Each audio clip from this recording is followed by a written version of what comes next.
Stanley presents, oh, hey, that's me, The Further Adventures of Indiana Jones.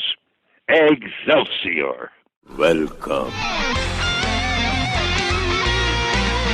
It's time for The Further Adventures of Indiana Jones. The ultimate hero in the ultimate adventures. I don't know. I'm making this up as I go. Pack your bag, grab your passport, and prepare to go globetrotting with classic four-color adventures of Indiana Jones. Jones? Jones! Mr. Jones, I've heard a lot about you, sir. Your appearance is exactly the way I imagined. I'm here now. What do you want to talk about? And welcome, IndyCast listeners and further fans to the Further Adventures of Indiana Jones. I am Joe Stuber. He is Keith Voss. Keith, my brother from another mother. It is time to celebrate once again here on Further Adventures. Aren't we always celebrating, it seems? Seems like it's always a celebration. It's always a celebration now, especially whenever we're able to get together and record. You know, it's always something to celebrate since we don't do it as often as we used to. But yes, we are here and back for our 9th anniversary. It's crazy that we have done this for 9 years. Happy Indyversary, my friend. It's people always sick of that. Blast. I don't know. I think it's kind of cute. I like it. I like it. Oh, wow. But of course, our history goes back even before this. But my goodness, we go back a ways, don't we? We go back a ways. It's almost like it's almost an Indy and Marcus relationship at this time. Of course, you being Marcus and me being Indy. Wait, what? Wait. I've never gotten lost in my own museum. Oh, maybe I have. If you were a few years younger, you would be able to do this yourself. So, I would never want to do this by myself. It's always with you. Further Adventures premiered on episode 131 of the IndyCast. That was back on June 13th, 2011. We are so old. We did reviews of the 34 issues of the Marvel run. That was fun. We did all the Dark Horse Comics series. We just wrapped that up recently. Creator interviews, Keith, and my goodness, recently we lost a comic book legend, Denny O'Neil, passed away at 81 years old. We got to chat with him back on 136 on something he talked rarely about, the world of Indiana Jones. That's right. And yeah, a pleasure to of course, have him on the show, and he will be greatly missed. And not only, of course, for Indy fans, but for God, the guy has done so much. What hadn't he done? For Change comics. I mean, just think about the Exactly. social issues they talked about in Green Lantern and Green Arrow, returning the Dark Knight to his Dark Knight roots. Mitch had him out at Terrificon a couple of times. I got to meet up with him a few times. Got some Indiana Jones books signed for the both of us. Yeah, yes, that was pretty certainly cool. Did. We got our Further Adventures side, so that was fun. We've unearthed some rare gems over the years, many of which are included on our Facebook page. Folks, if you haven't checked us out at The Further Adventures of Indiana Jones on Facebook, what in the world are you waiting for? Keith, there's so much out there, right? We've unearthed a lot of stuff over there, haven't we? We got a few more of those things to talk about today, but we have also a special guest that will help us to discuss those special rare gems that we've unearthed in the Raven's Nest. But before we head into the Raven's Nest, we got some anniversary mentions that we'd like to talk about. Something we'd like to mention is our thanks to the artist that provided the musical accompaniment to our segment from the very beginning, Sylvain Cloux. I hope I'm always getting your name right. I think I mentioned it the same way on the very first episode. Yes. We love that piece of music. He's a musician from France. He does, of course, the Raiders theme cover in guitar, which is fantastic. He was nice enough to allow us to use that tune to intro our segment for all of these years. You can check out his website at www.scloux.com. And yeah, thanks so much again for letting us use your fantastic rendition of the Raiders theme cover. Good stuff, man. It wouldn't be the same without it. We've got, Stan the Man, the late great Stan the Man Lee introing it. We've got the music, man. It's fun. I like hearing it myself. And it's it's like comfort food when we hear some of those things. That's pretty fun. And some folks out there were kind enough to send in some audio anniversary greetings for us. We heard from our fellow IndyCasters. First up, my goodness, the man who made all of this possible so many years ago, our esteemed leader, the one and only Ed Dallista.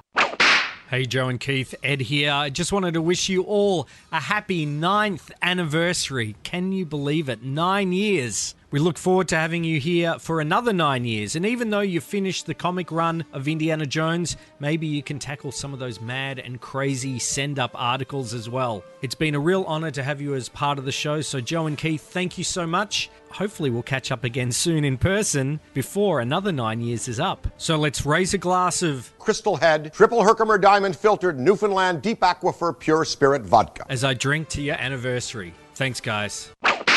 Thanks, Ed. Thanks for the platform. Thanks for everything. And Ed mentioned in there about us reviewing the mad, cracked, and crazy Indiana Jones spoofs.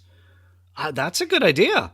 We need 9 more years, man. I don't know if we need 9 more years. And you need to get some more Crystal Skull vodka, okay? Yeah, I do. I need to run out, put my mask on, go out to the hooch store. Mitch drank all of ours, okay? He loves warm vodka. If you ever meet Mitch Halleck, ask him about his warm vodka tastes because he loves it. Okay. I don't think you have to ask him about it. I think you can listen to us during the 5th anniversary of Crystal Skull tour, and I think you can hear us drinking warm Crystal Skull vodka. That was pretty nasty. If only this was a video podcast, if you would have seen memories. Mitch's face every you time can he took see a it. shot It's on the Facebook page. His face God. is on the Facebook page. Yeah, that was definitely a time. Yeah, we also heard from the hosts of the Magic of John Williams specials, Laird Malamud and Ron Longo. They recently celebrated 50 episodes of their incredible segment. Always a big fan of the John Williams specials. Fantastic stuff. I was also a guest on there. You were a guest on there. So more coming up too. We got more Superman to talk about too. Oh boy, yeah. Hey, if there's more Temple of Doom to talk about, you guys know where to find me. So hey, here's Laird and Ron. Hey there, Keith and Joe. It's Ron Longo, fellow IndyCaster and big fan of your segment, The Further Adventures of Indiana Jones. I just want to thank you guys for doing a great job over all these years. You've really given the comics a better perspective. And I also want to thank you because I was actually a guest on your show, I think about 5 years ago, and that was a lot of fun for me. So again, happy anniversary, and I really hope that we all get to see each other in person very soon.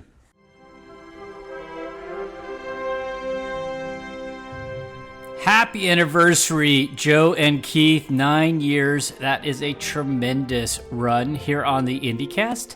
And thanks so much for really opening all of our eyes, I think, to not just the great stories in the Further Adventures and then the Dark Horse comics, but really to the creators. I really think that what I take from each of your segments, whether you have a guest on, and the guests have been tremendous, incredible. I mean, really, an oral history of Indiana Jones in comics is a tremendous asset to the world, I think, or at least Indiana Jones fans. Maybe we won't go so far to the world. The world could use a lot of help, but for Indiana Jones fans and for those of us who read the comics as they came out, particularly after Raiders of the Lost Ark, and then even into the Dark Horse years, although I would say I was a little late to those issues once I discovered Fate of Atlantis existed.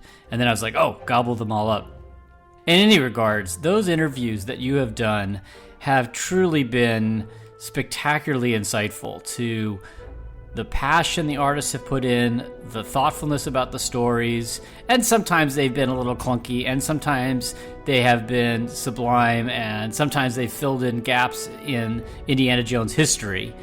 But at all times they were entertaining. They really have been, and your guys' exploration, going through them, and then, as I said, talking to the creators, really opens that up for all of us. And I almost feel like we should lift all those segments out into its own sort of retrospective, which would be incredible as almost a companion piece to all those comics, almost like a director's commentary. We could overlay it with the graphics in some sort of mashup YouTube video. Maybe with you guys in the corner there. That would be really cool. So 9 years, fantastic job, but moreover to be friends and to really just enjoy having you guys take us through this journey. So congratulations, well done, and look forward to whatever else you have in store for us in the future.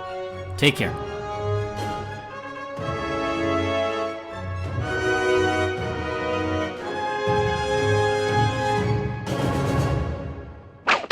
Thanks so much, Ron and Laird. We appreciate that. We're big fans of your segment too, as you know.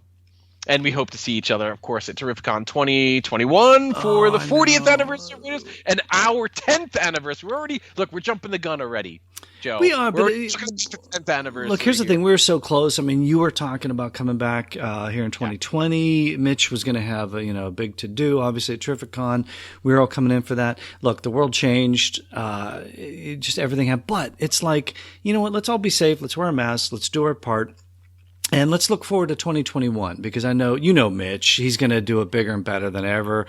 And 40th anniversary of Raiders, 10th anniversary of Further Adventures. That'd be kind of cool. But I think that's going to give us all something to look forward to. Man, I think just so many people hopefully can come in. Hopefully Ed, hopefully Chris, hopefully Andy and Mick, hopefully everybody, Expanded Archives guys and everybody. That'd be so cool if we could just have a massive gathering. As Indy says, all of us. Right.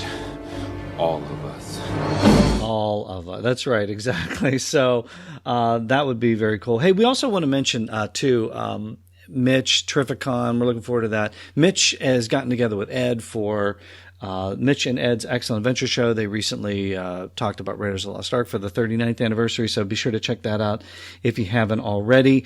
And Keith, by the way, during Laird's anniversary greeting there, did I hear correctly? Did he offer to take all of our Further Adventure segments and repurpose them to YouTube? I believe he did. I think I heard that. You know what? I heard it too. I heard it too. So I think, Laird, you got some work ahead of you. He doesn't have enough work to do on his hands. He's out there changing the world, man. But I think maybe, look, if he's offering, take him up if on he's it. offering, yeah, definitely. We would definitely appreciate that. It would be nice to go back and kind of see. Maybe it would. Yeah. I don't know. Some of those early ones might be a little sketchy. But hey, we also have an anniversary greeting from the Man in the Hat.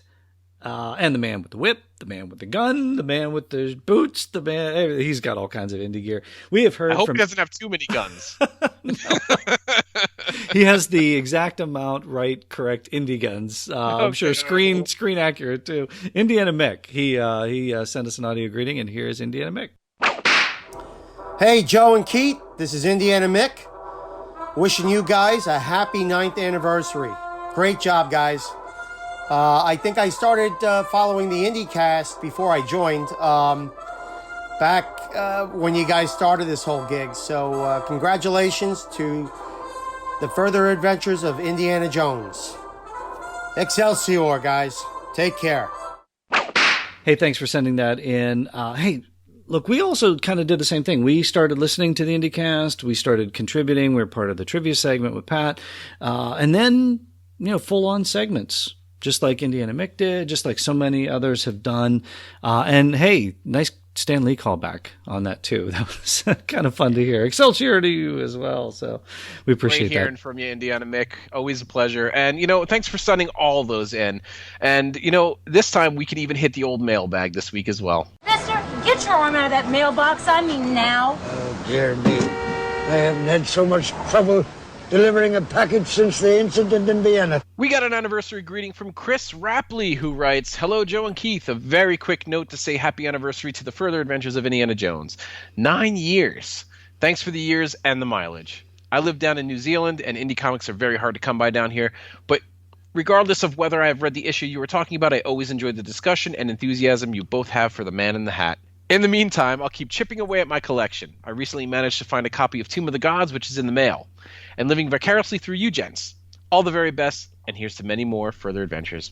Thanks a lot, Chris. Glad that you're getting. Glad that you're chipping away at that collection. Keep on doing it. Tomb of the Gods. That's a good one. Tomb of the Gods. That's a good. Yeah. And then you got to go back and listen to our review after you read it, but enjoy that one. Indiana Shark, Jaws. Jaws. Even though it was a bottom feeder and he was up at the top, we talked about that. It didn't matter. It's still cool. The artwork. Oh, the artwork. Enjoy that book, Chris. Enjoy that book. I want all the artwork from everything we talk about. I just want it plastered all over my walls. That's what I want. Yeah. There's so much good stuff out there. Hey, thanks to everybody out there for sending in your well wishes to us. So appreciated. And thanks so much for listening. My goodness, it'd be kind of crazy for Keith and myself to just look. We do it anyway, right? We just get together and talk. But the fact that there's so many of you out there that like to listen, and that it's on the IndyCast, and it makes us feel like we're not completely just by ourselves. And over so many different mediums, over emails and social media and private messages and all kinds of stuff. It's just been fantastic. And we talk about a lot. You talk about years of mileage. A lot's happened since our last anniversary special. That would have been IndyCast 280. That was our interview with Hugh Fleming. Keith, think of the things we've done in the past year. We've had the Kingdom of the Crystal Skull adaptation review. We've had our interview with Rob Williams. We've had our interview with Ethan Beavers. We've reviewed Tomb of the Gods. Great book, by the way. Love it. Temple of Yearning, Indiana Jones Adventures Volume 1 and 2. And on June 15th, we premiered our second IndyCast read-along, Indiana Jones and the Spell of the Skull. That only took 9 years, right? It was a little anniversary present for ourselves. Let's be honest. Well, we took a global pandemic in 9 years to get this thing done. Look, stuff came up though, right? Yeah, like life stuff came up. But finally, well, here's the thing: we launched Further Adventures right after we did the first one, which was based on. We're going to talk about the UK comics in a little bit. But the first one was based on facing death. It was courtesy of the Death Mask that's out there. We'll link it if you haven't heard it. It's pretty cool. And then we got all of the elements together.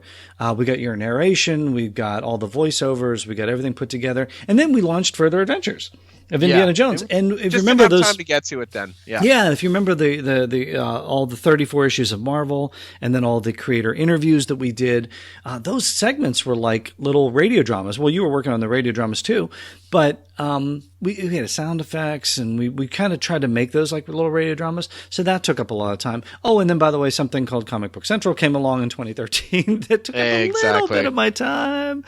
But all those elements, all the digital files were still on my hard drive since 2011. So it's always been in the back of my mind. I have and a just little recently bit of time. You got in touch with me and said, "Hey, I think it's time to maybe get this done as well." Yeah, I got some time. I can put this like you said, we still had all those files. There were a couple of things that were lost in time, like in Bridge to Yesterday. But we managed to track down most of those things. We even got a couple of re-records and digital pickups.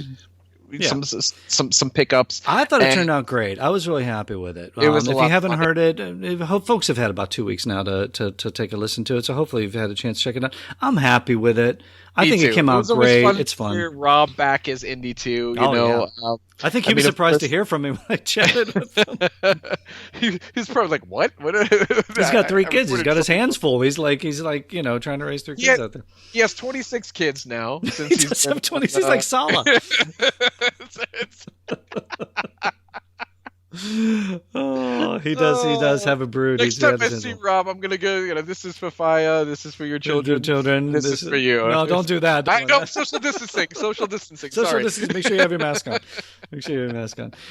So we're happy with how it came out. We hope everybody out there. Hey, look, drop us a line. Tell us what you think of it. But those 2 read-alongs we did, they're based on the UK mini comic adventures in the Indiana Jones and the Lost Treasures UK magazine.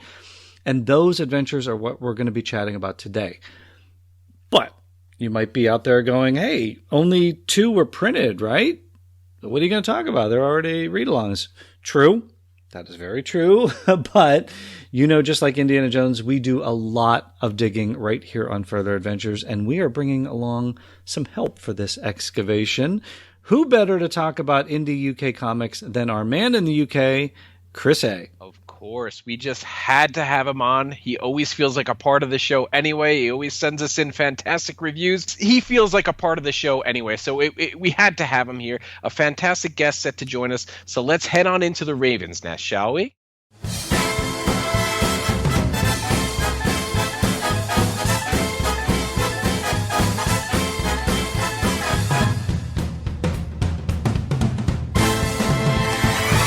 All right, the joint is jumping, the band is smoking, the drinks are flowing. Man, this is the best time in the Raven's Nest. Perfect setting for a celebration. In fact, we have a double celebration here at the VIP table in the Raven's Nest. Let's welcome our special guest from IJ in the UK.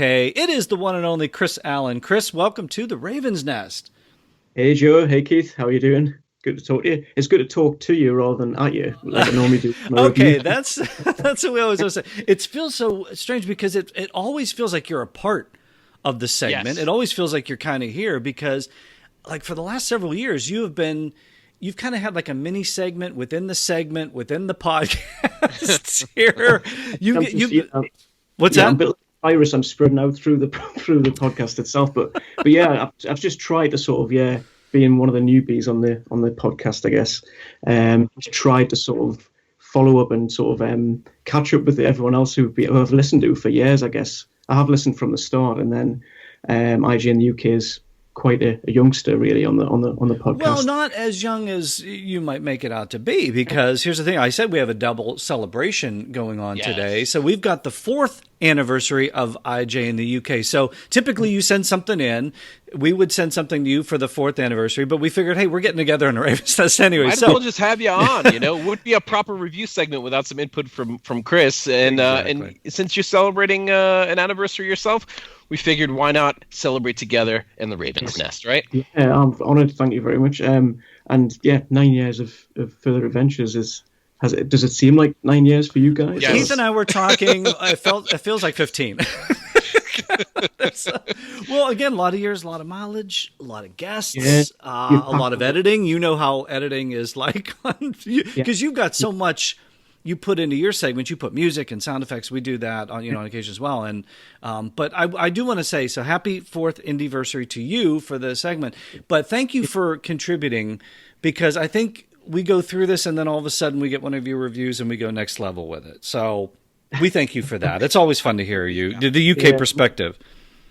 And I'm quite obsessed with sound effects, I think. So that's that's my sort of little curse of I sort of go too deep into it, I guess. But I love the digging you do. Like you always try to find the UK spin or the UK element to some of these comic books. Sometimes it's very difficult to find. On these ones, though, not difficult to find at all. No, because they're UK comics, like they're yours. Yeah, all the creatives behind are pretty much based around the UK, aren't they? So that's and got a heritage behind them on other UK comics, which is interesting. So yeah, it's a pleasure to be with you guys and celebrate your a joint 9 and 4. It is a pleasure to have you here, and it does seem a bit longer. I mean, don't forget, before we did Further Adventures, this segment, Joe and I were part of the trivia segment, and we were kind of mostly here from the beginning. So before we even started this segment, we were already writing in and talking to Ed and Pat, who was doing the trivia, and Rob and of course talking to Mitch. So it does feel like a bit longer than just 9 years. But then as we started this segment, putting in a lot of work into it and a lot of research, and we discovered that we love doing this segment because we just love talking about Indiana Jones, and we had something in common with comic books. Joe's obviously a big comic book guy. I always loved that run of the Marvel comics, and every time we would chat or talk, we always wound up talking about these comics and said, this should be a segment. This is a series that deserves more attention and a bit more of a deep dive, and hopefully that's what we have accomplished, for not just for fans of the series, but just Indiana Jones fans in general, that maybe they discovered something they wouldn't have picked up normally, or even Laird in one of his fantastic in his anniversary wishes, he says he came late to the party and picked up some comics that he never really possibly thought he would have read. So for us, that is, that's a huge compliment. Yeah. Well, I still remember back in, it was 2017. I was on the west coast of America with my wife Allan. I'd met Laird on that trip actually back in Seattle. But on the way to Seattle from San Francisco I downloaded the IndyCast, and I'd sent one of my first reviews into you guys, and it was the Iron Phoenix.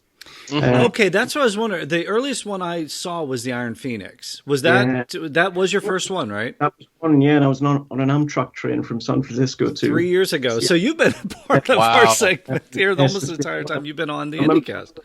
Yeah, I was listening to it on the train there, and it was a treat to hear my voice with you.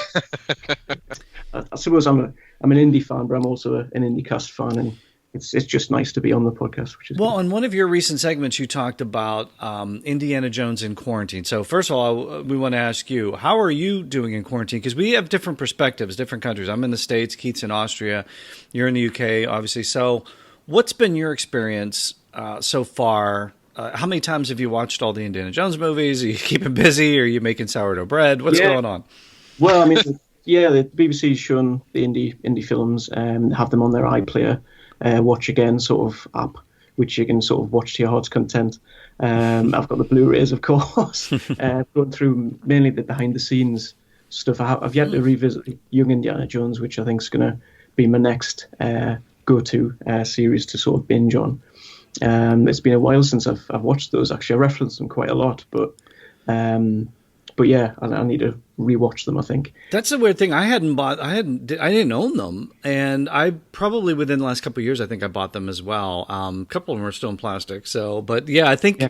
I think you're exactly right. It might be time to just pop those DVDs. We have the time, right? It's a fantastic series. I mean, and I do wish that on these DVDs they would have kept the old Indy prologues and so on. Unfortunately, they removed those for DVD, but you can find those online on YouTube.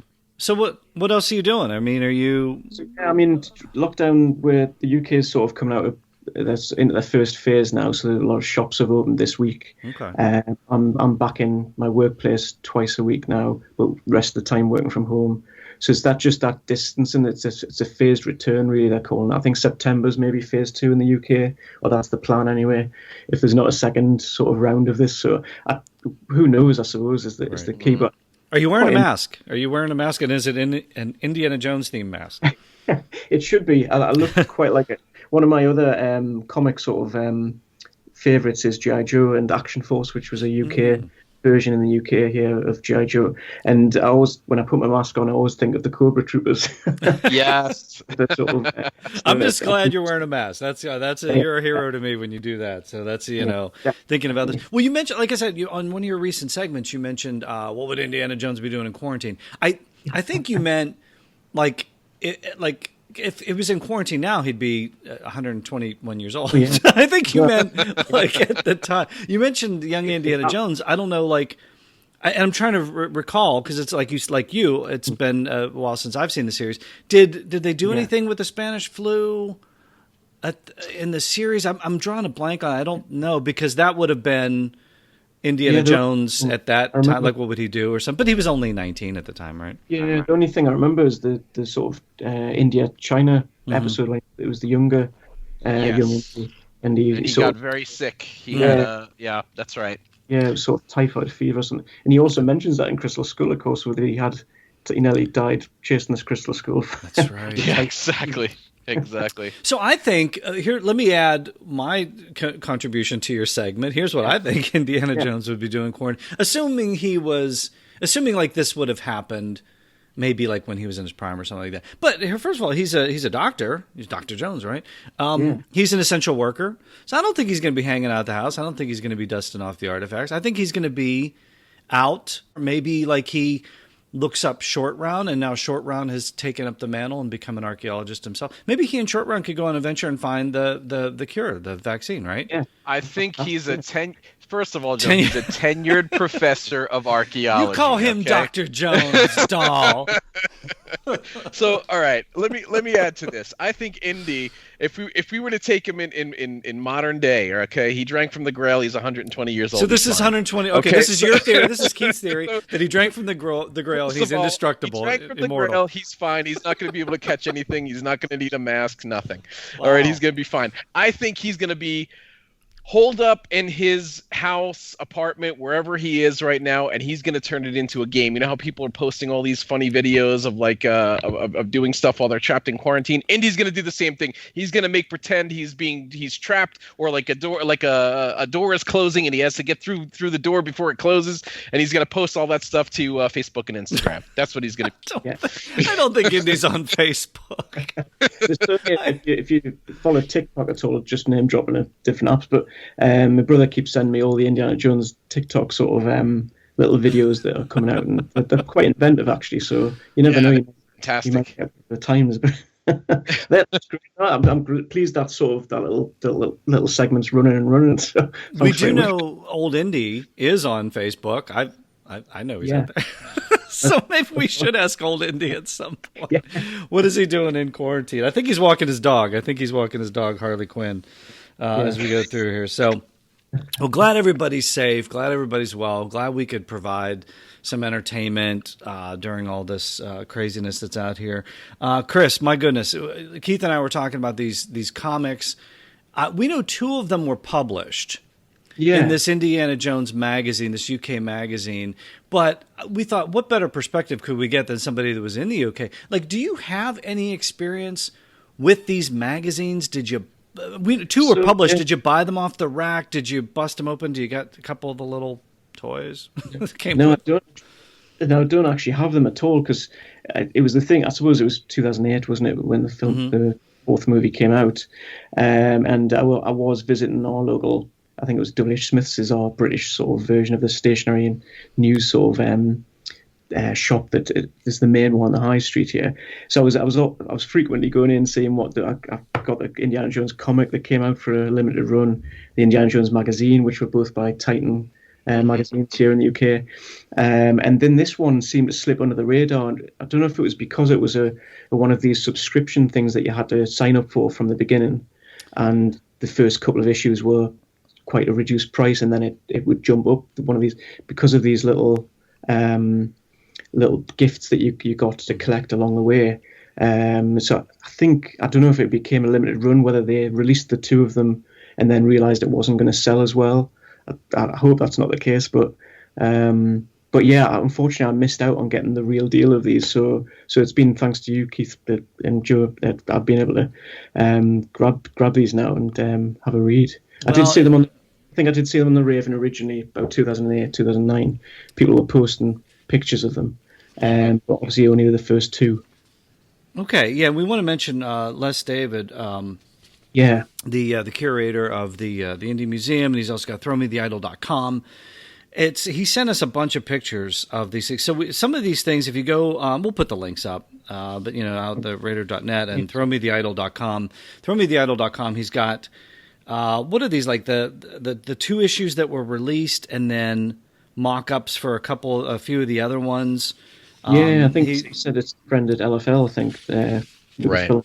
Yeah. Yeah. So we've got and here's the other thing I was thinking too. Like, this is very. I know when I was in Dublin, Ireland years ago, I kind of saw these things. The Spider-Man magazine. They had a Spider-Man magazine. So a lot of these things were like original stories, and then they would do some reprints of the Marvel things. And I picked one up when I looked shocking. I was in Dublin and went to a comic book store. I know, but I bought one of these things. I did the same thing. And it's like this giant magazine, and it's wrapped up, and it had a toy in it. So this must have, and it was from the UK. So Chris, this must have been like a very UK thing, like, right? Superhero magazines with toys in them, bagged up, like that don't fit in your long box at all. Yeah, because I mean that's the sort of thing with those Indiana Jones comics that came out around the time of Crystal Skull in the UK. They all had like rubber snakes or squishy beetles, so that sort of thing that came along with them.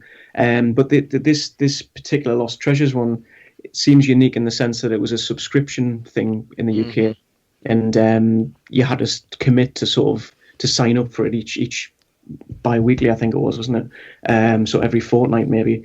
And you had to sort of commit to buying the first 2 at reduced price, and then I think the way these things go, it sort of leaps up a little bit in price. Maybe the first couple were £1 or £2, £2 to £3, and then it goes up to £10, which I think the dollar pretty much comparable at the moment on them. It's quite a jump going from £3 to £10. It's I think because obviously they came with this collector's case, didn't they? And binder for the magazines. That was the most brilliant thing, because Les sent us those pictures too, and it's like, isn't this kind of like a bittersweet thing? Because it's like, we found these things, we see these things now, and obviously if you go to the museum in the Ravenwood Museum in Manitoba, Canada, you can see them on their own. But I look at these things and I'm like, this is so cool. We see these things, but like I really want them now, and I can't have them. I know. It's so disappointing. It's just something that, like, I'd say most indie fans would want to have collected. I just don't know why. Yeah, it's just it's such a shame that we missed out on that. Well, the other unique thing, just haven't read comics with them. Sorry, Joe, but the other unique thing is that the little artifacts that came along with each of them were contained within the stories, the strips as well. I think that's quite unique, and I've never seen that happen before really in any other comics. here in the UK, or Indiana Jones adventures, really. But well, it shows the importance, too, that they put on the comic book adventures, too, because sometimes, Indian comic books, you think about the novels, you think about the movies, you think about the video games and all these things. Sometimes the comic books get, as like an afterthought, but it shows you like, hey, they really developed this whole magazine and everything around it, around these comics. Again, unfortunately, it didn't sell. Again, not surprising that Les David has some of these in the collection. Junior Jones, our other man in the UK, he has been instrumental in providing us some of these things. He has these things as well. That's not shocking, right? That Junior Jones has like everything that exists. Shocking. Yes, he does. Yes, he does. Maybe some of you out there listening to this, maybe you have them as well. Write into us. Let us know about these things. Here's a little bit of information. Let's get a little bit of background, and then we'll talk about the magazines themselves. Yeah.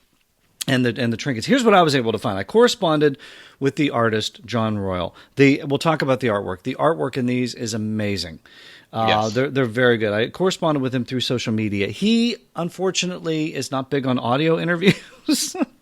Unfortunately, but he did say that he enjoys chatting with fans at conventions. So once the world returns to normal and we have some comic book conventions, maybe we can meet up with him there.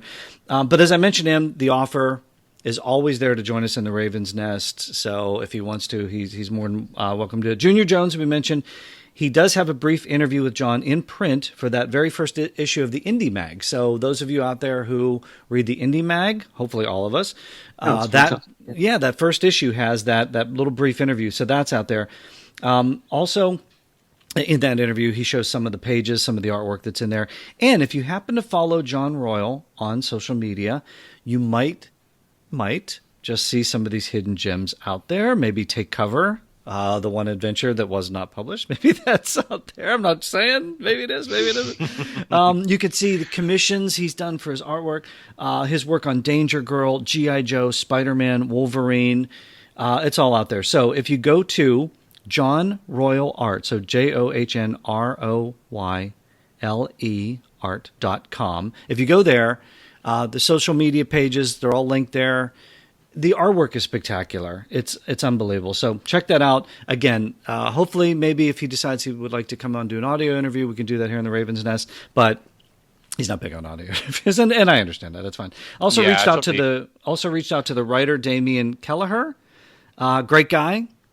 Also not interested in doing an interview, but here's what he said.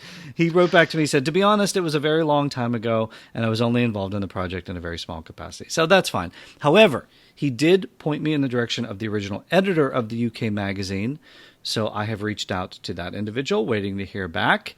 Of course, if and when we do, we'll bring that to you here on the IndyCast. So we're doing some digging, right, guys? Yeah. All I'd say with Damian Kelleher is he's got an interesting connection to Indiana Jones in the fact that he seems to have worked for the Young Telegraph here, which is the Daily Telegraph newspaper in the UK, on their sort of weekend section for youngsters, which is obviously in the early 90s we had the Young Indiana Jones strips that appeared in the Young Telegraph. Nice. So I don't think Damian necessarily was connected with those at the time, but the Young Telegraph here seems to have been a bit of a champion of Indy's adventures at one time or another with different links there.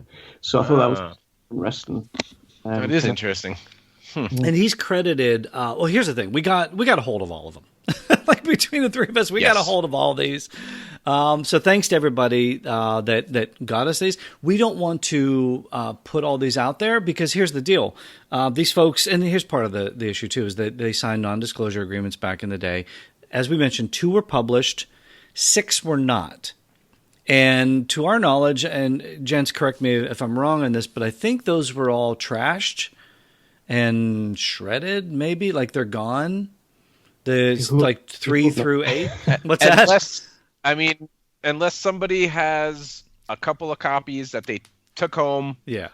You know what I mean? Which hopefully someone did that. I mean, if that is the case, I have never seen them for sale or put out there to on eBay or anything like that. I've never seen any. So yeah. Wouldn't it be nice if they're holding them for Indy 5 and then they came out in 2022? Oh my goodness! Well, here's the thing. I do want to keep these connections. That should be the MacGuffin for Indy 5. Finding these magazines. There you go. I think they're in Canada. I think they're in Canada. I think it's amazing how lost treasures amazing how Lost Treasures is actually quite prophetic in the sense that they are lost. They are lost. To time. They are lost. So here's the thing: we're hopefully. I mean, the idea would be, these are 8 mini adventures, 4 pages. So what? 30, 4 times 8. Math is hard. 32. You can bet that's basically a comic book, right? Yeah. You could have a prestige graphic novel with all these in it. So again, we're going to keep these connections up. We're going to keep talking. Ideally, man, for Indy 5, we'd love to find out about who holds the rights, because I think Chris, the original, who was the company? I'm trying to remember the original company. There's a parent company that was sort of researching called Eagle Moss here in the UK, and they're based in London. And they weren't the publisher name on the magazine itself, but they're the parent company above the original publisher. And they still exist, and they do a lot of sci-fi type magazines now. Right. So my hope upon hope is that they're sitting in a warehouse somewhere in a crate. That's exactly what we were hoping too. That they've kept them somehow, and they're all there, and that maybe whoever has I guess it's Disney, right? Because Disney owns everything. So Disney would have the rights to these now. So hopefully, maybe by the time Indy 5 comes out, this is all done. They're completed. Yeah. We'll talk about that. We've seen them. We've all seen them. We don't want to publish these because, again, non-disclosure agreements, these haven't been published. We want to be careful about copyright issues and things like that. So we have seen them. We're going to review them. We love them, but hopefully they can be shared with the world at some point. And if you just happen to go onto John Royal's Instagram page, you might see a little bit of it. So there's that there. Just going back to when I mentioned the Raven forums from the Radar.net back in 2008, I said that I did see the first 2 issues sort of put up on there by someone. What they also put up were there's one of these adventures with Short Round, isn't there? And we'll get up that. Yep. But there was something put up on the Raven there, with no speech bubbles in. It was just the artwork, and it was. I think it was. I saw that too. Yeah. Exactly. And the Raven forum has made a comeback on Facebook, right? Yeah, it was fantastic. Yeah, and Pat's there. Yes, that's right. He's throwing trivia out, and he still stumped me. He still stumped me, and I Joe, came you so know why? Because I'm not on Facebook anymore, so you finally have a chance to answer them. I do. I oughta. And all of a sudden, 10 years comes flooding back. I was going to say the only reason I know about those sort of from the forum. I mean, I sort of was obviously an avid reader and contributor on the forums there, but I printed them out at the time, so I've got an Indy scrapbook here and just went through it the other day and saw these things, and I thought, oh, that's the pages from. So I don't know who it was at the time. I didn't write it down who posted these up, but I suppose that these sort of extra adventures beyond the first 2 were sort of there. But someone did put them out there, so I don't know who that was. Well, we've got them. We have looked at them. We've read them. We enjoy them. We hope that they're out there for the public. But what we can do here on Further Adventures is talk a little bit about them. So why don't we do that? Keith, why don't you give us the creator rundown on them? You got it. We have these lost treasures of Indiana Jones, the UK magazine.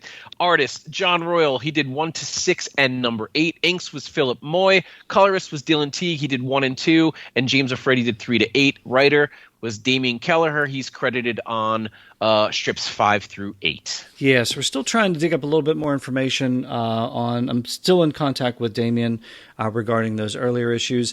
And we've all done some digging. And let's just say for right now, 7 artists, we've seen it, but we're just going to leave that in the Indiana Jones Raiders warehouse just for now, just for a little time being.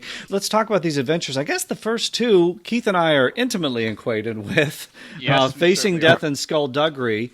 So again, the second read along, we did a read along for Facing Death, which was Curse of the Death Mask.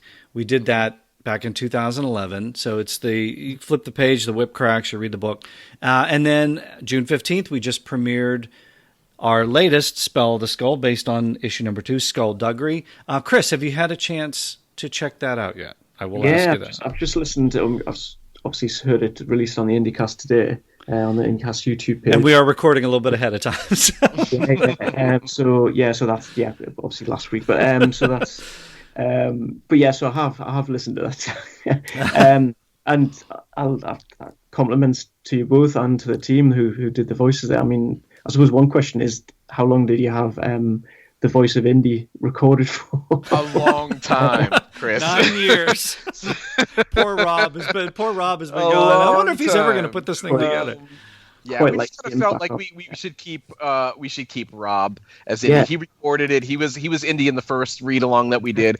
Of course, we had Alex Levitsky record Indy for the radio drama that we did Brits to yesterday.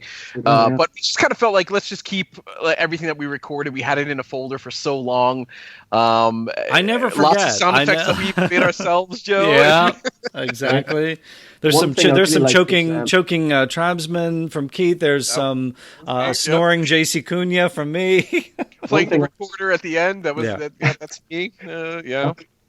One thing I really loved is the use of the Spell of the Skull from the Crystal Skull soundtrack. There's the sort of cues from there because I spotted that straight in, and just a nice touch that. So that I really I think we were really adamant about that, weren't we, Joe? When we talked about how we wanted to sort of sound design this whole thing and the kind of music that we wanted to use, we were definitely adamant about putting in Crystal Skull music just to sort of fit the mood. Yeah, it really seemed to fit for that. So, but again, so Keith and I obviously have a soft spot in our hearts for these two, but I want to get your opinion, Chris, on these two, the comic magazines, Facing Death and Skullduggery. What did you think of those two?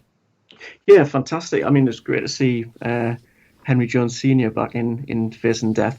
And what struck me about Facing Death, the artwork was reminiscent of the Crystal Skull comic that came out in 2008, so I didn't cross-reference the artist to see if there was anyone sort of similar on that. It's just the look of Indy on those first few panels in Facing Death. The shape of his face is just like what they were doing in the Crystal Skull adaptation.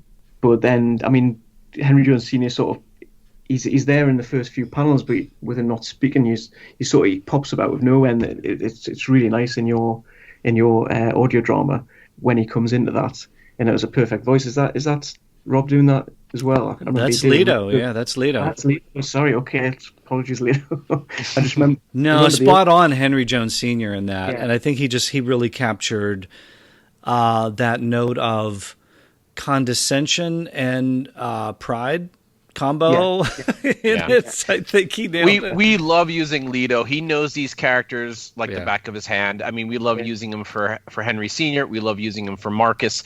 It's always a pleasure having him voice characters in our radio. I just remember early days the IndyCast, there was a competition, wasn't there, for sending in your impressions. Oh, yes. Yeah, Sala. I took part in that one. The voice-off, right? Wasn't that the voice-off? Yeah, the voice-offs. That's right. Yeah, right. I think I did a Molaram one, but I didn't win. Yeah. I didn't win the Molaram one. But yeah, I thought this was, Keith, I don't know about you, but I think, again, soft spot. So I kind of take these two out of the mix for my favorite because they're obviously my favorite because we did the read-alongs. But I do think that this was, Facing Death was probably the strongest of the 8. I loved the character of Defoe. I love the crypt.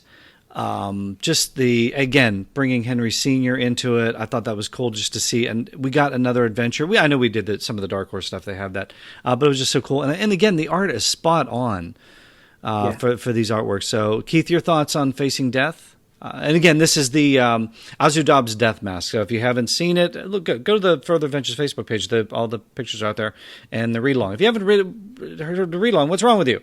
Go listen to it right now and read along with it and turn the page when the whip cracks. Keith, Facing Death, Azudab's Death Mask. What'd you think? One of the, like you said, one of the better ones, one of the stronger ones. I love seeing Henry Sr. back. Love seeing his dad back on an adventure with Indy. Art is just so strong, and it's just a fun, quick read. I don't know about you guys, but when I was younger, I used to love reading that Star Wars comic strip in the newspaper. And I always wished that they would have an Indiana Jones comic strip. And these comics that we're getting, they're only a couple of pages, but I think this is the closest thing that we're going to get to an Indiana Jones newspaper comic strip. And that's why it's so fantastic to be able to go through all of these and to see what really could have been. If this would have continued on just to get 2-3 pages every, couple of months or whatever, it would have definitely filled that gap, filled that need for some more indie adventures while we were waiting for either another movie or another full-length comic book or something like that. So I do think that they started off with a bang. Each one after that, I mean, I also enjoyed Skullduggery very much. Again, it had something to do with like this mystical skull, and I thought the characters were interesting. But there is one that comes a little bit later that we'll get to that I think is one of my favorites. It has one of my favorite characters in all of Indiana Jones lore in it. And another great thing that these comics did was they would sort of have characters that we knew already from the films, characters like Marcus and Henry and even like you mentioned before, Chris, Short Round. Yeah. What could have been, right, guys? Yeah. And I think Face and Death as well has to have the award for the most gruesome death as well. I think Defoe. Oh, absolutely. That spike through his chest. Absolutely. Because this is a kind of a kid's magazine, right? Yeah. So yeah, I thought that too, because they kind of showed the blood when he gets speared. It's kind of the Sapito or Satipo, depending on whether you read the credits or listen to Harrison Ford and Raiders. But it's kind of like that spear through the wall kind of thing, and so very reminiscent of Raiders. And a very dark turn there too. That was Egypt 1939. The other cool thing, and I want you guys to weigh in on this, we talked with Ethan Beavers about the Indiana Jones Adventures, volumes 1 and 2, and how that would certainly be a great basis for an Indiana Jones animated series. What do you think about this, though, if they had Disney streaming, Disney Plus, Indiana Jones animated 30-minute show, but then like maybe these little bumpers, like little animated bumpers where we're bouncing all through time? Well, I think that would actually work because they did that with Star Wars, didn't they? They did that with the Forces of Destiny, with those very quick kind of, I don't even know how long they were, maybe a couple of minute shorts. And they did a couple of seasons of those. I think there were like 4 seasons of those Forces of Destiny animated adventures. Why not do that with Indiana Jones? I mean, it doesn't have to be 4 seasons. I mean, we would all love it to be, but I mean, you could definitely animate something like this. That is the reason why we made those audio adventures for the first 2, just to show like this is what it would look like and sound like if these were animated. This is what it would be like. So that's our kind of contribution to maybe trying to get some type of animated. I mean, the radio dramas, everything that we do, it's trying to push everything into that direction of getting us some type of animated series, whether it's just 2-minute shorts or a Clone Wars length type adventure that would finally bring Indy back to the small screen while we wait for the next film. Yeah. I mean, what these Lost Treasures do show is how much story it can pack into just 4 pages. Yes. And that translates to, well, I don't know, it'd be 4 minutes on screen, the old script thing, but it's the whole. What I would look forward to on Disney Plus if there was an animated Indy is the very beginning of The Mandalorian and other Star Wars things where they have the Star Wars logo comes up and they've got this animated sort of series thing where it cycles the neon colors of the helmets, the masks. So you could have different Indie characters like that sort of cycle. I would absolutely love that. And also at the end of the show, talking of the Mandalorian, we get that fantastic like artwork. The storyboards of moments from the show. Can you imagine that with Indiana Jones? That would be fantastic. Yeah, so we've got Skullduggery is 1940 Bolivia, Facing Death 1939 Egypt. Those are out there. The read-alongs are out there. Let's talk about Cutting It Close, that third adventure. We're in 1937, Rome, Italy. Our characters in this one, we've got Indy, we've got Alfonso, we've got Alfonso's grandmother, and the landlord. Indy trying to save a family from eviction, I guess. There's the quest for Aurelius's golden Pugio. Is it Pugio? The dagger? The dagger. Yep. I wasn't familiar with the word Pugio. Anybody? This isn't a UK thing, is it, Chris? I don't think so, no. So okay. I think it's sometimes those terms come up, those UK terms. I'm like, what? Wait. What this one definitely has the better. They all sort of seem to end with a pun, and yes, us Brits quite like puns. So this has, for me, has the best ending with the pun. It's, well, I don't know whether I should spoil it on air or not. Spoil it. Oh, by the way, we totally forgot. Let's throw this out there, right? Oh, there she is. A little bit late, but better late than never. We're going to spoil all these things for you. But you guys haven't seen them, right? What do you expect? She's wearing a mask. Took her a while to take it off and get that out there. Anyway, Chris, we're going to spoil everything, right, with Wilhelmina? Yeah, I mean, it's sort of. I'll come back to Wilhelmina in a second, but yeah, unfortunately, it's set in Rome, this story, and it all revolves around a well with the hidden water, sort of, and what's in the depths, and what could be in the depths, and obviously, Indy at the end does come out with the immortal phrase, "All's well that ends well." Is that definitely a UK thing? You said the Brits love puns, because I kind of think of like the old Spidey super stories from Marvel, when they would always, like, it wouldn't necessarily in real life play out that way, but when you see it written, it plays out better, I guess. I think it's probably come from, I remember collecting jokes when I was a kid in the schoolyard. Okay. I suppose it comes. I never grew up, obviously, but so I do like to inject a lot of puns into IG in the UK as well. But yeah, I always think of it. But maybe it's just universal, isn't it? Maybe, but all's well that ends well, I think is global, though, isn't it? I think I definitely can appreciate a good pun for sure. Absolutely. No doubt about that. Indy's taking a break teaching in Rome, Italy. He has no lectures. He has no students. He has no interruptions, except one. He does get an interruption from Alfonso, and he tries to play off that he's not Dr. Jones, but he's really this. I don't know how does Alfonso know like who Indiana Jones? He said he saw his talk. I don't know how Alfonso would be in an archaeological lecture, but whatever. Yeah. Who knows? He's famous, but at 1937, who knows? But yeah, that's the other thing with these. I love the fact that we get a dateline on the beginning of each strip. Me too. There's so many comics where you think, when is this set? Yeah. And you're obviously trying to connect the dots in your own sort of headcanon, as it were, but yeah, continuity is important to me, I think, as you've probably heard on my reviews. Yes. Yeah. It is to me as well. I love to be able to say, okay, this is where Indy is. I mean, especially since we know the movies in and out, we know where he is at certain points of his life, just to be like, cool. At this point, he was in Rome. Yeah. Very cool. This was after Temple. This was after Raiders, but right before Crusade. So he was in Italy already at this time. Cool. I totally agree. So Alfonso was an ancestor. He's a descendant of Aurelius Decimus. This gets us into the search for his valuable dagger.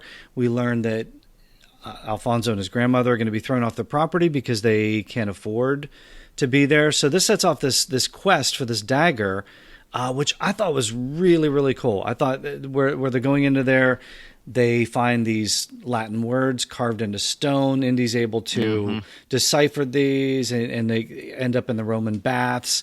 And then there's this whole thing that's a little bit reminiscent of Last Crusade, where they're drowning, and Alfonso has to go under the water to rescue them. This is really cool. And as it turns out, they don't get the dagger from this. The landlord is going to toss him off. Indy gets a little irate with him. Says you're not going to throw him off just yet. But I'm like, Indy probably could have just given him some cash and helped him out for a day. I don't know. He sort of gives up in the next panel. I don't know what you guys think about that. But as it turns out, all's well that does end well, because the well that's been on their property all along, spoiler alert, has the dagger that's golden, and it's going to make the kid and his grandmother rich, and they can afford to live there. Your guys' thoughts overall on this one? Don't forget, the well was built by Aurelius, and he left behind a couple of clues. If you go back and reread it, you say, okay, it's pretty clear it was in the well. You definitely see the handle. All right, okay. But no, I don't know. I enjoyed this one. I thought it was a lot of fun. Yeah, excellent. I mean, like you said, Last Crusade. Well. I was just going to say he's ripping up tiles again, so it is like Last Crusade. Exactly. And he takes care with these ones, but like in the museum in Venice, he smashes the floor. Like he didn't care about that, but he cares about this. I don't know. I guess he can destroy things when he needs to.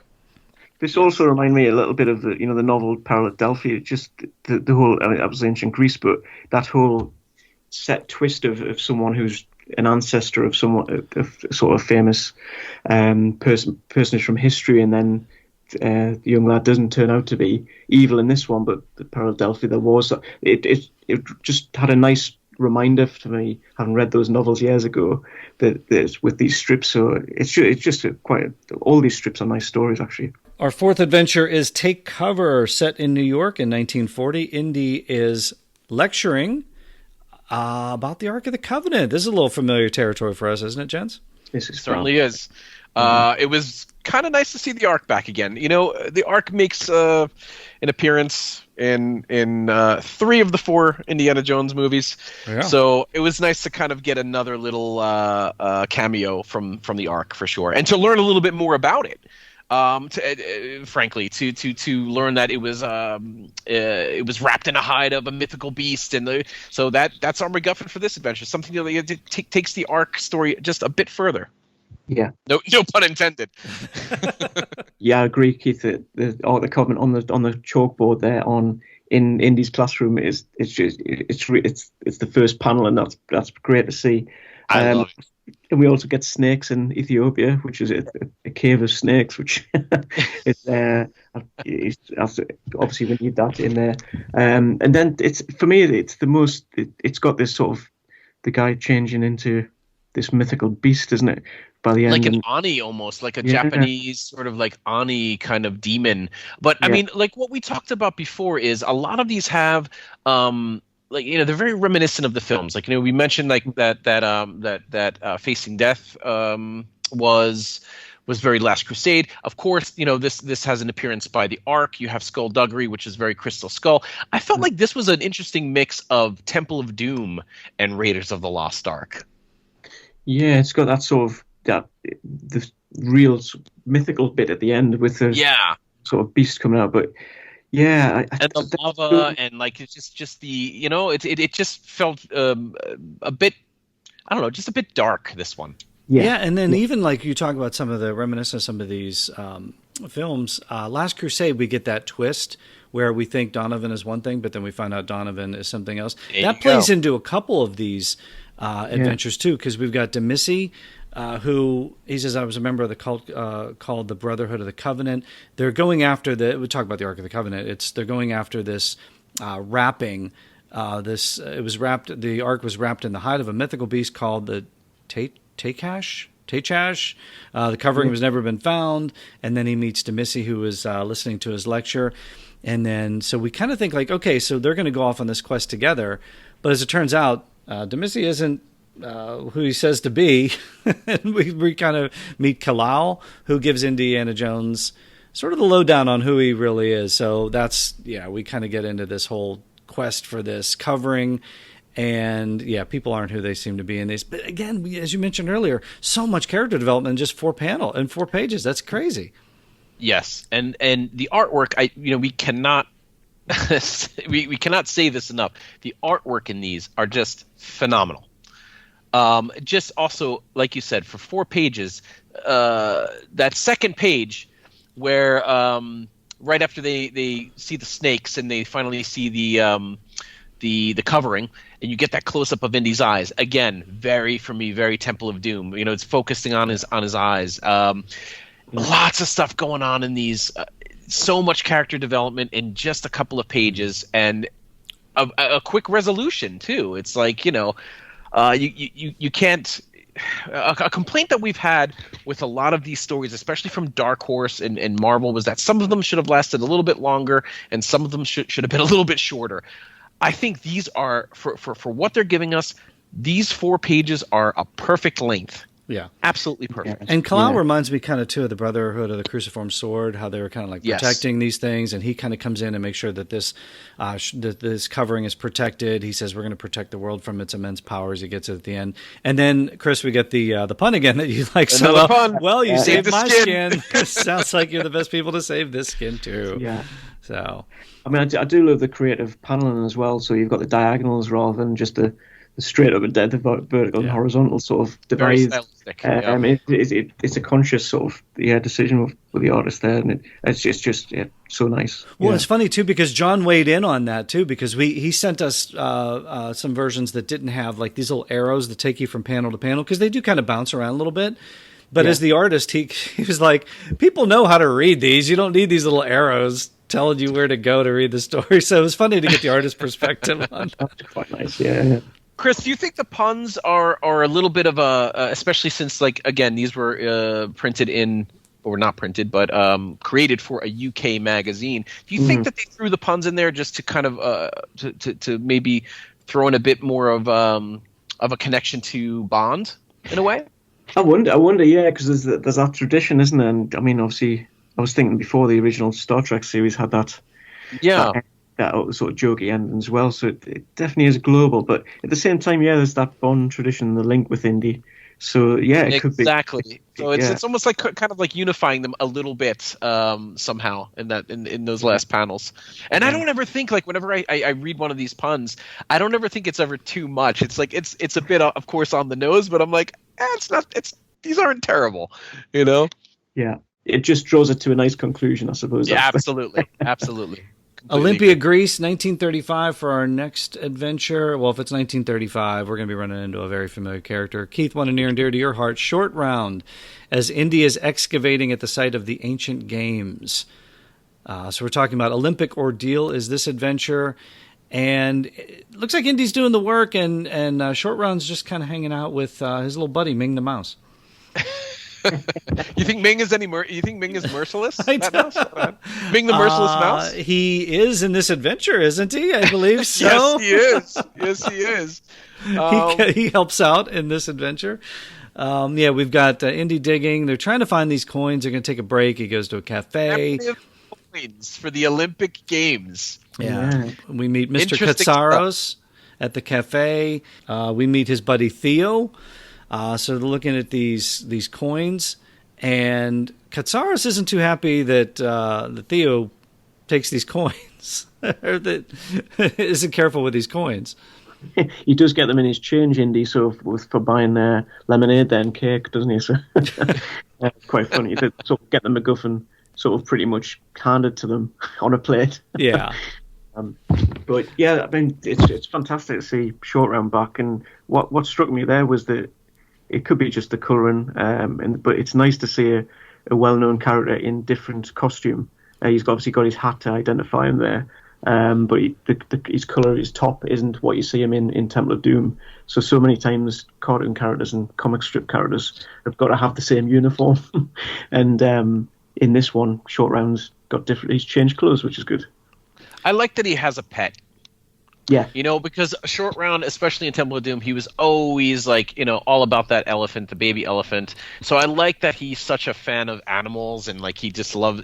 I don't know. I really liked to see that that part of his character back. That you know what I mean. I really enjoyed that. And definitely the Pat Roach throwback to the character of Theo, because if this were an adventure, we'd see Pat Roach being able to play this because he takes on Indy, the big giant as guy. a Greek god. Yeah, it's amazing. But then, he gets them both in a kind of a chokehold. But Ming the Merciless is in Shorty's pocket. He kind of jumps out and helps. Pat Roach is scared of a mouse, I guess, right? Who knew? Mike Mouse, yeah, he comes to save the day. Yeah. So Indy and Short Round kind of take off on this sort of makeshift Greek chariot. Yeah. Pulled by a donkey, and they go ahead. This is a pretty cool chase sequence we got where they're following them, and they kind of sling these plates, and then Indy becomes sort of an Olympic athlete here. Javelin thrower. Yeah, javelin thrower. He's got the discus. He's throwing the plates, and there's where your pun. This discussion, right? No time for a discus discussion. Again, you wouldn't say it, but it plays well in print. Hey, and good thing when he threw that broom as a javelin, as Shorty says, he really gave the bad guys the brush off. Chris, you love your puns. Give that an 8 out of 10, Keith, yes. Now it ends with Indy with another pun saying, "I couldn't bear to see them coin it in" when they get these. So, Chris, is that a UK expression? Because I'm not familiar with "coin it in." Yeah, coin it in as in, well, rake it in, or it could use rake it in with the broom there, couldn't it? But I suppose, yeah, it's as in, yeah, just make a lot of money fast, I suppose. It's the sort of translation, I suppose. But yeah, coin it in, I suppose. Yeah, we've had that. Okay. I know that, yeah. Because that's the kind of cool thing on some of these adventures. You see like the UK spelling on some of these different things, and then some of these expressions. So they're definitely a UK vibe for these. I love seeing Shorty drive again. Okay, not exactly a car this time in Duesenberg, but we do get to see him drive. And maybe if this is before Temple of Doom, which it very well could have been, this could have been his first experience in driving. And I did notice that he says no time for as was just said, no time for discussion, Shorty. So it's Indy returning the line from Short Round in there we go. Yep. No time for love, Dr. John. Yeah, very nice callback on that. I mean, fantastic. I mean, I think honestly, and then not because Short Round's in it, I think this is one of my favorites. Again, maybe not the best for everyone, but for me to see Short Round and to have, like I said, all of these like little references thrown in there, sprinkled in there, and these just in these few pages, I think that Olympic Ordeal is my favorite of these comic strips. Headed to Chris's backyard, the UK, in 1940 for Digging for Trouble, where Indy meets Lord and Lady Villiers. Chris, you had to get a kick out of this one, right? I did, yeah, and I mean, you might think this one is actually my favorite, but it's not. It's the one that comes after this. I was wondering. So this one, it's really interesting, just with the Anglo-Saxon face mask. That's the sort of MacGuffin in this, and what they've sort of already found, and then it did remind me of almost a Scooby-Doo sort of with the villain putting the mask on to run away at the sort of the end and gain the power sort of. But yeah, it's got a lot of British tropes in this. The fox hunting sort of rider with a red jacket.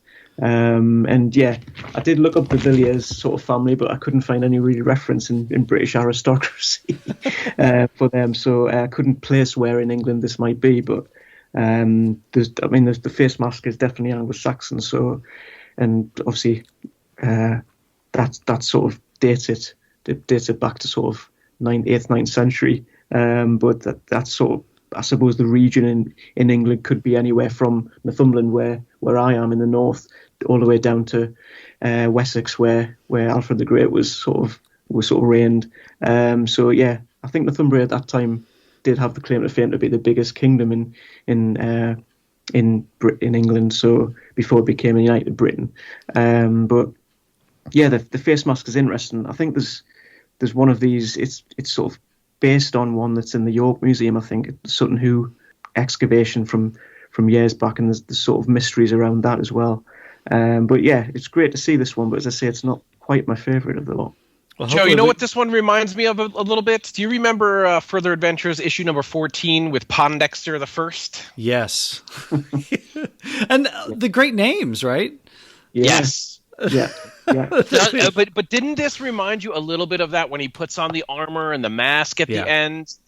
I mean, as soon as I read this one, I was like, okay, that is just almost right out of an issue of Further Adventures. Yeah, there's some fantastic callbacks to. Again, all these things tie so well into the world of Indiana Jones. As I mentioned, we've got Lord and Lady Villiers, we've got Dudley Makepeace, kind of a drunk Dudley Makepeace. It's interesting. Cyril the Butler, Boudica the Horse. They're going after this Anglo-Saxon helmet. The Lord and Lady Villiers have financed this dig.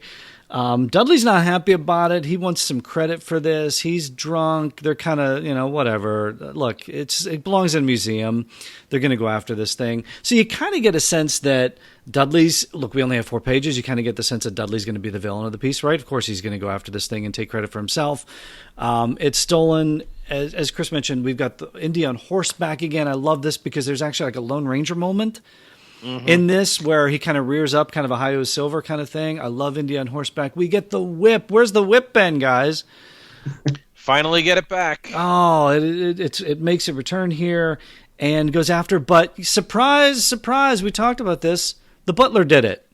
It was the butler all along. It wasn't Dudley. It was Cyril the butler. He's getting tired, Chris, of serving all these posh toffs. What is that, a posh toff? I think that's a nice twist, actually. And obviously, there's Downton Abbey connection, I suppose. Going through this. Yes, absolutely. I love the scene. But yeah, I mean, it's fantastic. There's rain when the car chase happens. That's the typical British weather. So, so they brought out all the sort of stereotypes and the tropes, but great story. I did like it, and the chase is good. And he obviously takes a sort of prize stallion there from the huntress, the lady, on a horse, and is able to catch up to the death mask. So it's good. We got Indy jumping, because this is one of those show horses, or they do the jumping and all those things. So a lot of action in this one. I thought it was just amazing. Well, Chris, you mentioned it. Let's head to France, Toulouse, France, in 1937 for Words of Wisdom. All right, you want to give us a little synopsis on this one and tell us why it's your favorite? I did like this one. I mean, so this is to do with obviously the year before Last Crusade, isn't it? And it's got a clear link to the Crusader Knights. And I think it's all we saw with this was a black and white sort of version of it, from what you get hold of. The original pencils, right? Yeah. Right. And the drawing of the knight, the statue of the knight there, just stood out for me. I kept going back to that panel as I was reading it, and I'd love to sort of get a print of that. Actually, I think the artwork on this is fantastic. Yeah. And I've sort of holidayed in France a little bit the last few years, and it just felt like France. I don't know why the drawings and the church there, that's sort of in the background, and I did like that. A year before his quest for the Holy Grail, Indy went on a quest for the plate from the Last Supper. Yeah. Interesting here. So we've got our characters here, Professor Irvine. We've got Herman Ziegler, Herman with two N's. He is pretending to be Père Jacques. It's okay. There, again, hidden identity. Okay, this isn't the guy he's supposed to be. Mr. Jacques is tied up somewhere. It turns out Indy's going up against Nazis again for this one. He goes to try to find this plate. Yeah, he goes on this dig, and there's so many. We've got booby traps. We've got people pretending they're not who they are, or people pretending to be somebody that they're not. We've got very reminiscent of Last Crusade when they enter the catacombs at the end there with the swinging blades. Yes. Coming down. There's a chamber there. So I thought a lot of this. God. Yeah. The cobwebs, the bats flying around. We've got all these different things here. So yeah, again, a very, very cool adventure here. Yeah. We've got the sound effects as well, the slice and the swish, which is sort of going back to Skullduggery and the Spell of the Skull. We had that swish with his machete, didn't we, on your sort of little pull out from that panel for the post that you did. So on their Facebook for further adventures. Yeah, and Herman Ziegler is trying to steal these artifacts for Hitler's collection. So again, a nice tie-in with Raiders, how this all comes about, where Hitler keeps going after these things. We talk about Hitler's a nut on the subject. He's crazy. He talks about it in Raiders and in Captain America. And they even mention, the Fuhrer is out looking for trinkets in the desert. So all these things kind of play in about how Hitler's obsessed with these trinkets and getting ultimate power, and how we have these German soldiers coming in, and Indy, Indy gets it, right? And he's going to win in the end.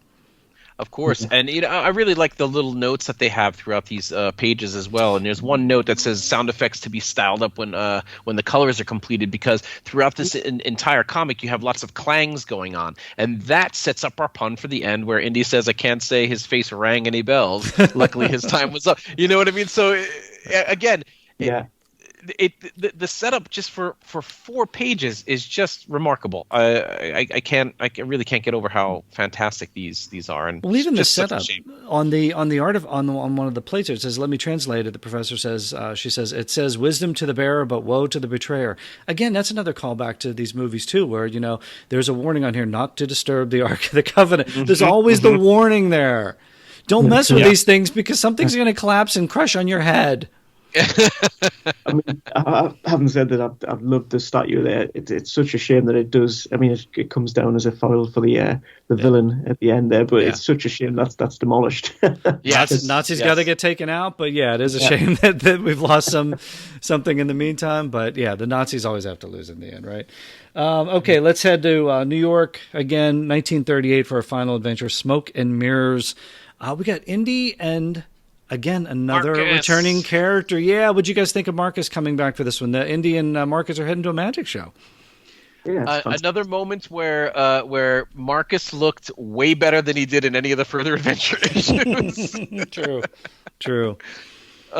He looked fantastic, and I thought this one was very fun. We have this this mask of Mextli, the Aztec god of storms. So it looks like Indy and Marcus are off on a little adventure. I don't think Marcus seems to be very. He doesn't seem to be as sort of, I don't know, silly as he is in Last Crusade. But there is a great moment where there's a magician here and. And Marcus is the great obsidian, the great obsidian, and his cohort Roxy. It's fantastic. It's really, really fun stuff. Chris, did you find any UK connections here? Like we had some of those phrases, turn of phrases, and things like that. Are you finding anything in these? Yeah, I mean, I tried to inject it with Marcus, I think, a little bit. I just loved how he was volunteered to be the magician's assistant in this, almost like by Indy. But yeah. I suppose that there's the pun at the end again, which is good with after the Python attacks and Indy's sort of relief. I mean, it does make me wonder what order these would have appeared in. They wouldn't have been chronological from the dates, but this one for me did feel like the nice ending to the whole series, if you know what I mean.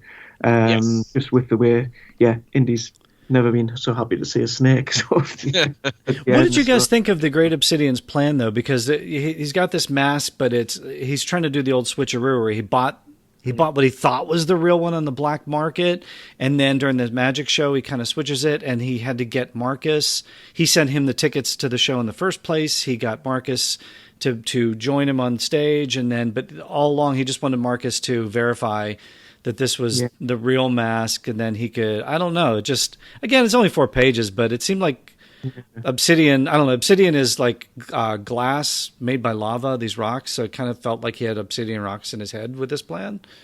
The plan was definitely very long-winded, let's say. I don't know, it was less action, more exposition a little bit in this one, but I don't know that I would have gone along with this plan. I think Roxy could do better. Yeah, it's very much Indy being at the wrong or right place at the right time or wrong time, and just it's quite nice that it shows that he doesn't have to be in the classroom for an adventure to come looking for him, or out in the field. He could just be going out for a night out. Yeah, exactly. Were you, Chris? Were you surprised that since this was a UK magazine that all these didn't take place in the UK, or more of them didn't take place in the UK? A lot of them in New York. I mean, was it just because Indy's an American action hero? I know what you mean. Yeah, I was quite happy with that one that did appear in the UK. Yeah, they got one in. There might have been, I suppose, too much of the British stereotypes if all of them was there. Okay. But I mean, Indy is globetrotting, isn't he? And it's a global family he has, so with his sidekicks and everything. So I suppose it's just nice that they were able to bring everyone back in that they did, I suppose, with that. So I was pleasantly surprised, I suppose, that it was global. You know what I also like too about this comic is that since it takes place in 1938, and of course we get Indy and Marcus. Did you catch the Raiders reference in the very first text balloon where Indy mentions hocus pocus mumbo jumbo, which is what he says to Marcus in Raiders as well. So I really do feel that they catch the spirit of these characters very, very well on these. Yeah, I think Damien Keller's definitely an Indy fan, isn't he? Which makes a difference. It makes absolutely all the difference in the world. What did you, now we've got all of them here, we've seen them. What did you, gents, think of the 8-issue run in its entirety? Do you have a favorite? We talked, Chris, you mentioned which one you kind of lean toward. What are your favorites? What are your favorite moments from them? For me, I think they hold together quite nicely. They're not a continuing story. I suppose you can dip in and out of them. As I say, I wasn't sure about the actual order of them, how they would have come out, but I know we've got a list 1 to 8. I think they're just nice standalone adventures, and it does prove, and it points the way, like we were saying earlier, with the possibility of a Disney animated series. Indy's often criticised as being one character, where opposed to Star Wars being multiple characters you can have different adventures with, but this just shows the versatility of Indy, I suppose, and where you can slot them into adventure anywhere, anytime on the globe. For me, so I really like these, and I'm so glad that they haven't remained lost. Yeah, I completely agree. I think that these are very fun adventures. Like you said, I'm going to echo exactly what Chris said. Like, it just shows the versatility of this character. And he has so many sidekicks, so many friends, so many connections, so many contacts around the world. You could put him anywhere. And, of course, Indy's going to be the main character. But, you know, it's always fun to see who he's taking along on that adventure with him. You could put him anywhere. These were a lot of fun. I really enjoyed them. Again, I'm also glad that these aren't lost, that we got to finally see what could have been and hopefully what these could influence for the future. I absolutely love the Olympic Games coin adventure with Short Round. I always love seeing Short Round. I love seeing Marcus come back. But yeah, these were really a lot of fun, and really glad that we got to go through these, read through them, and talk a little bit about these with you two gents. Yeah, as I mentioned, soft spot in my heart for the first two, just because we spent so much time with them. We really spent a lot of time with those. Yeah. But if I had to pick one, I think I'd go Digging for Trouble. I do like the UK. I do like the UK story and set in 1940. I just love Indy, like, hanging out at the Lord and Lady Villiers estate, and then we got the whip, we got the horse, we got all these different elements that we love about Indiana Jones. I love the rain. I could just kind of see this one coming to life. But Marcus returns. Short Round returns. I just love seeing these characters. Again, bittersweet. It just makes me want more, and hopefully with Indy 5 we'll get more. Maybe these things will be reprinted at some point, or printed, period. But that was fun. It was fun going over these with you gents. Chris, thanks for giving us the UK perspective on it. Thank you. What do you got going on? What's coming up next for IJ in the UK? Well, IJ, so we've just reached the 4-year mark, which it's quite astounding to me that it's gone over that fast. But so far, I guess I've done my own sort of take on the Indy franchise and the Indyverse. I've got a couple more of that 8 UK wonders of the Indyverse that I've sort of had an ongoing series since the beginning. So there's 2 more UK characters from the Indy movies that I haven't covered yet. One will be very soon this year for that. But other than that, I think I'd like to start to talk to some of the UK actors from the movies, which I've got a couple of contacts for now. And so far on the 4 years, I've not done that. And I think that's where IG in the UK will hopefully go next. Nice. Can you give us a teaser? Or are you going to keep it close to the vest? Sometimes I like to keep those things close to the vest too. There's a couple. There's one. I mean, the great thing about IGN UK over the last 4 years is there's been quite a few UK indie fans who've contacted me, and now we've got them sort of on the books, as it were, is sort of little roving reporters. So and who regularly contact me and email me with ideas and things that come in. And Roy Swansborough, who I give a name drop to, he's come up with a contact of an actor who was in both Raiders and Last Crusade. And it's not a big part, but he was definitely present on both sets. So I'm really keen to talk to him. And then I've also got in contact with an actor who's on UK TV now over here, who was in Temple of Doom, Keith. Perfect. And he was a palace guard, so he was there for the bridge scene at the end as well. Oh man, I'm looking forward to that. Yeah, you've got a crew now, Chris. You've got a crew. a little bit of one. So that's good though. It just shows, in the film and home of your Indy, there is still this. I mean, globally, Indy's got so many fans, so there's a need for a new Indy. In a new Indy trilogy, never mind a new Indy film, isn't there? Yeah, exactly. Right. No, it's kind of cool because we talk about on the IndyCast all the time how we all join in, we contribute, and then these segments develop. We've got the Expanded Archive, we've got IJ in the UK, we've got Indiana Mick, we've got obviously the Magic of John Williams specials, and then we all have our own little cruise research that we do on the side. So it's almost like these mini podcasts that come out of it. So huge thanks to Ed for giving us all the platform for that. Again, Chris, happy anniversary. 4 years. Awesome. Thanks, guys. Yeah, and to you too. And we've got the episode 300 to look forward to, of course, as well. Which looking forward to that. Yeah, it's going to be fun. So, thank you for joining us, and continued success. And looking forward to the next segment. And keep contributing to our segment; it helps us. Please do. Yeah, no doubt, and definitely will. Yeah, that's great. I've got such a big library of sound effects to use on you guys. Look forward to it. All right, take care. Thanks, Joe. Thanks, Keith. All right, well, there you have it. That was such a great meetup in the Raven's Nest today, Keith. One of my favorites. We just love having guests in, especially folks from across the pond that can join us, give us a little bit of perspective on some of these things that we don't have access to all the time. It's not so far from me. He's not that far away from me. That's true. You're a little closer on that side. So. No, it's great to have Chris on actually have a conversation and talk to him about this stuff, because he usually sends us an MP3 review. Yeah, he's always on virtual. He's always on recorded. So it was great to actually sit down, have a drink, and just talk to the guy about these fantastic comics, really. And hey, here's what happened. While we were talking to Chris in the Raven's Nest, we had another delivery in the old mailbag. I went in and we got a letter. Was it any magazines? Was it Lost Treasures magazines? No, but it was related. I know. I want those things. I want them so much. I did get to hear back from editor Richard Mead. He was able to get back to me. He's been very busy. He's just doing some other media projects these days, but he was able to get back to me.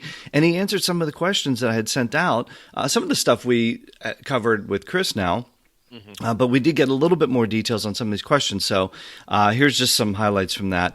I had asked, I said issues 1 and 2 of the magazine were published, but what happened to 3 through 8? Were there plans for more issues beyond 8? And he said, Indiana Jones and the Lost Treasures was a part-work magazine published by G.E. Fabry. It would have been planned to run for a minimum of 50 issues, Keith. 50 issues. The plan was to do 50, right?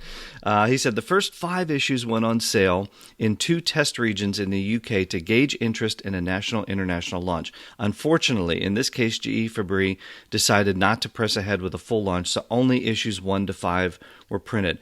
Well, that goes with what Les David had sent us, those pictures that he sent us of those 5 issues. So exactly. We're going to post those on the Facebook page, too. So thanks to Les again for sending us in those pictures. But he also mentioned it was also planned to give away tiles from a build-up board game as an additional cover gift, but it was deemed that readers would want the game in one hit rather than having to collect it over several months. So complete Indiana Jones and the Lost Treasures board game was given away as one of the subscription gifts. And we see that in one of Les's pictures. He shot some new pictures of things he has in one of the advertisements. That's there as well. We see that. Here was an interesting story, though, from Richard. He said, I think I personally had the most fun on the project with that. I designed it at home on squares of paper, brought it into the office to play with the team. Our art editor spruced it up into an impressive-looking version, and we played it as a regular Friday afternoon treat, each week coming up with suggestions to improve the gameplay. When the whole project was presented to Lucasfilm prior to test launch, they were particularly interested in the game and asked to keep a copy to show to Hasbro. When the Crystal Skull film came out, so did the Hasbro Indiana Jones DVD board game with pretty much exact replicas of our tiles and tokens and the same game mechanic. The main change in gameplay had been to add a DVD element, which was way out of our budget. Of course it was. When it came out, it did make me rather melancholic that the months of work on our magazine, gifts, and original game would never be experienced by a wider audience. But now I'm glad that at least one part of our endeavors made it out there, albeit in an altered format. It was a fun part work to work on, and I was fortunate to have an exceptionally talented team alongside me. It would have been wonderful if we had made it to 50 issues. Yeah, amen. It would have been wonderful. Man. Do you have that DVD game? I do have it. Actually, I've only played it once. Same here. But it was funny. When I was visiting the States a few years ago, I went into like a Borders, and I picked up a couple of books, and I'm going to pay. And I noticed that DVD game, kind of on the counter behind the salesperson, and I asked like, is that for sale? And he said, well, the person that I put it aside for, never came to pick it up. So it's been over 24 hours. Usually hold stuff for 24 hours. So I said, if it's for sale now, if it's up for grabs now, I said I'll definitely take it. And he, I think I got it for like $5, something like that. Oh, score! And then you ran, and then a boulder came behind you, and you were ready to get away before anybody. And then as soon as I left the store, somebody came up and said, "This is my Belloc. He was wearing a safari hat." Took it and ran off. No. I think I got mine at a Walmart. I probably didn't pay too much for it. Hey, you know what? At least we got like an element of what was originally going to be put out there, even if Hasbro sort of like, if you want to say ripped it off somehow. Yeah. I never would have tied that in. Yeah, I never would have tied that in either. But I mean, I'm sure Les did. I'm sure Les tied it in. Exactly. I think I would have liked to have had it piece by piece after a while. You know what I mean? I would. Yeah. I don't think. The collector in me would have wanted to. It would have been even more incentive to get every issue. You know what I mean? Yeah. Well, it'd be interesting to see if any of those pieces. I don't think. Well, anyway, it was a prototype, but. Kind of have it even already. Yeah. We do have it. We have the ultimate version of it. That's right. Another question I asked, I said, was Damian Kelleher the writer for all 8 comics? No writers credited on the published comics. As I mentioned, I chatted online with Damian. Again, we're going back a while, but Damian's answer was, he said they were pretty good about credits, so if I'm credited with writing 4, that would be correct. I don't think I wrote more than that. Otherwise, they would have been written in-house by the editorial team, possibly Richard himself, who edited the project. Richard mentioned it was probably Damian for all of them. I've edited a number of licensed partworks, Transformers, James Bond, Mr. Bean, etc., and comic strip writing is often one of the jobs that I take on, along with 1 or 2 freelance writers. However, in the early stages of editing a magazine, I don't have much time for writing as well, so commission the comic out of house. I don't remember anyone other than Damian working on the comics for Lost Treasures. My guess is, since Damian wasn't credited on those early ones, it was probably either Richard or his team of freelancers, and then he knew Damian would have the other ones, and that's probably why Damian got the credit on those. And there was probably just so much going on there to get these out or to get them prepared. They were doing a ton of magazines. Stuff just gets lost in the sauce there, Yeah, exactly. So, and they were doing so much. So I got a little bit of answer. It's probably either Richard or the freelance writers were thinking. And then I also asked, is there any possibility all 8 can be collected into one comic book and published for fans to purchase or perhaps released online? That would be cool, right? He said when the national launch didn't go ahead, everything related to the magazine reverted to Lucasfilm and was boxed up and shipped to them. So I guess they have the rights to the comics along with everything else printed in the magazine. GE Fabry no longer exists as it was taken over by Eagle Moss Collections in 2010. We talked a little bit about that with Chris in the Raven's Nest. Hope that's some help to you. Best of luck with the podcast. All the best, Richard Meade. So that was nice to hear. But Keith, at least if these things still do exist in some form, the Treasures magazines, the the 5 that were sent out, anything else, mock-ups, the trinkets, the tokens, the collector box, if they do exist, I mean, we know that some exist out there because we've got Les's pictures. He's got some, and we know Junior's got some in his collection. But we know where they're at. They're in the Ark. They got to be in the Ark in Lucasfilm, don't they? Yeah. We know where the Ark of the Covenant is. I just hope they don't turn to sand. And I think I think we would all be so excited to see those. They would lift the cover off, and we would be so excited that our faces would melt off. We'd make those creepy looks, yeah. Exactly. But we know where the original Ark of the Covenant is. It's at Lucasfilm. So, not the original Ark of the Covenant, but the original prop Ark of the Covenant. That's wound up. Okay. Yeah, so. Actually, really the original. But that's pretty interesting because you got the collector's case, and one of the trinkets is the Ark. So, everything's at Lucasfilm. So, I guess we're going to have to do a little bit more digging with folks at Lucasfilm. Maybe we'll have that on an upcoming episode. Okay, that's it for the day then. Okay, kids, that is a wrap for the 9th anniversary of The Further Adventures of Indiana Jones. Keith, once again, happy Indyversary, my brother. Happy Indyversary to you, my friend. Hey, it's always been a pleasure. Always fun. Always looking forward to doing this with you. And again, just so glad, so happy that we are able to sort of have this platform to talk about these things that we love, and that so many people have gotten something out of this segment. I always know that, again, I enjoy talking to you about these books, this character, and I've learned so much over these past 9 years. never would have imagined we would have talked to the likes of some of these artists and creators that we have. So here's so many more. More to come. Hey, we want to hear from other folks out there, though, too. What do you think about 9 years of Further Adventures? What do you think about these Marvel comics? What do you think about the Dark Horse years, the UK comics? Did we forget anything? Is there something that's slipping by? We're going to do those Mad Crack Crazy spoofs, but what else are we missing in the world of comic books? Keith, how can they get a hold of us? And of course, you guys can drop us a line at any time at thefurtheradventures@gmail.com or record an MP3 and send it along. We always love to hear from you guys too. Be sure to also check us out on Facebook at The Further Adventures of Indiana Jones, where you will find a handy dandy episode guide for everything we've covered here on the IndyCast. There's amazing artwork, all kinds of hidden treasures, lost treasures, I guess you could say. They're out there. We're going to find them. If they're out there, we're going to find them. Thanks so much to all of you out there for hanging out with us. We are looking forward to the next time we all get together right here at The Further Adventures of Indiana Jones.